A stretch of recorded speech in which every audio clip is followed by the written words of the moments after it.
పెదనాన్న he was very rich man, అంటే మా ఫ్యామిలీస్తో కంపేర్ చేస్తే.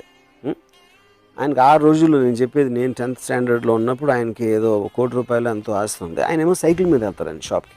సో మీ సైకిల్ మీద వెళ్ళి లేకపోతే అలాంటి లైఫ్ స్టైల్ ఉన్నప్పుడు మీకు ₹1,00,00,000 ఉంటే ఏంటి, 10 లక్షలు ఉంటే ఏంటి, 10,000 ఏంటి?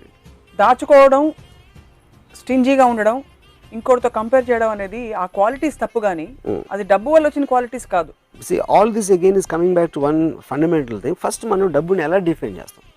డబ్బు అనేది మీ దగ్గర ఉంది, ఇస్తే మీరు బట్టలు కొనుక్కోవచ్చు, లేకపోతే ఇది చేయొచ్చు, ఇల్లు కట్టుకోవచ్చు, లేకపోతే ఇలాంటి రకరకాలు. It is only a converter. That's what I'm trying to say. By itself it's paper, it doesn't have any value, but you are converting it into something else you want. మీకు అదొక solidification ఉండాలి దాంట్లో.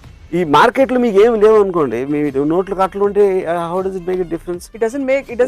ఉన్న solid elements ఏదైతే ఉన్నాయో, మీకు ల్యాండో ఇదో అదో అలాంటి మీరు తెచ్చుకోవటానికి మీకు ఒక మటీరియల్ కన్వర్టర్ ఉంది.